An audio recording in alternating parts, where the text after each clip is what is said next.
There is nothing more foreseeable as a public health crisis for, again, a world where we're just living on top of each other's in crowded and polluted cities than a pandemic. And yeah, every academic, every researcher who's looked at this knew this was coming. And in fact, even intelligence agencies, I can tell you firsthand because I used to read the reports, had been planning for pandemics. And yet when we needed it, the system has now failed us. And it has failed us comprehensively. Where are our resources?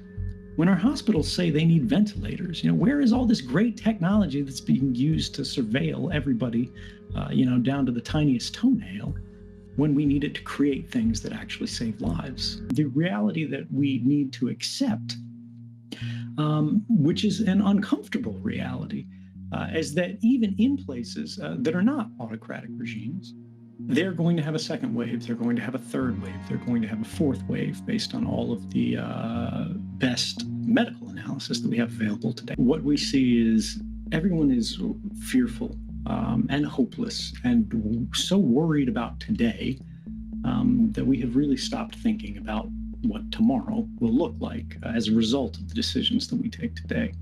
We've seen in countries like Taiwan and South Korea, and spreading also into more Western countries, and of course in the United States where it has begun as well, the tracking and monitoring of the movements of the whole of the human population through the movements of our phones. And it is, I think, something that should raise cause for concern, because when we talk about the applications, and I'm sure we will, they're saying they're using it for contact tracing. This person gets sick. Where did they go? Who may they have come in contact with precisely so they can produce these kind of text messages that you describe? On its face, it seems like it might be a good idea. There is, of course, a natural presumed benefit here. And yet, this level of contact tracing, this method of contact tracing, does not really work on a pandemic scale. What is being built is the architecture of oppression. And then there's this big question of, well, where does all that information go?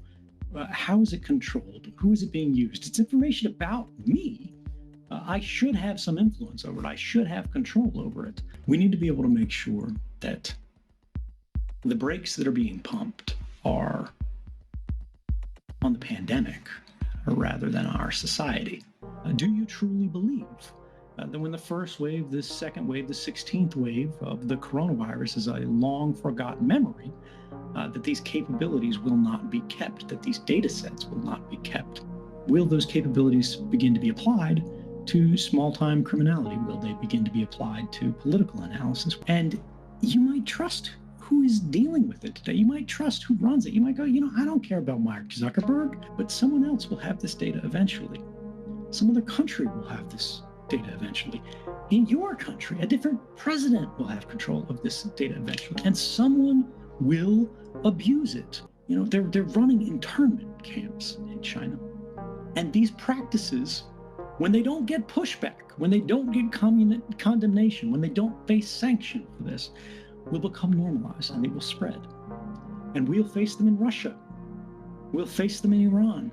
And then we'll face them in Poland. We'll face them in Hungary. We'll face them throughout Europe. We will face them in the United States, because we will face them everywhere. If we work together, if we think about how we can protect ourselves, our families, our communities, our hospitals, if we think about how we can work together internationally to overcome this as our waves peak in different places at different times, we cooperate, we can start to get this space to think not about addressing the symptom of our overcrowded and unequal world, which is this virus that has spread across borders instantly.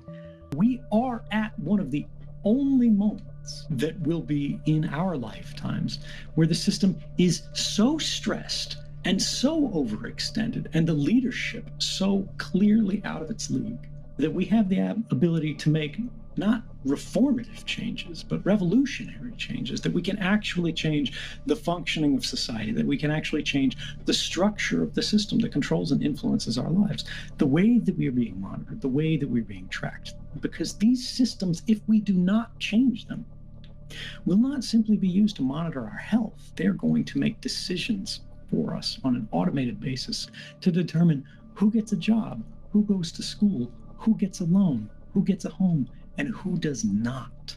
And we today are being asked in a moment of extraordinary fear, what do we want these systems to look like? And if we don't make that decision ourselves, it will be made for us.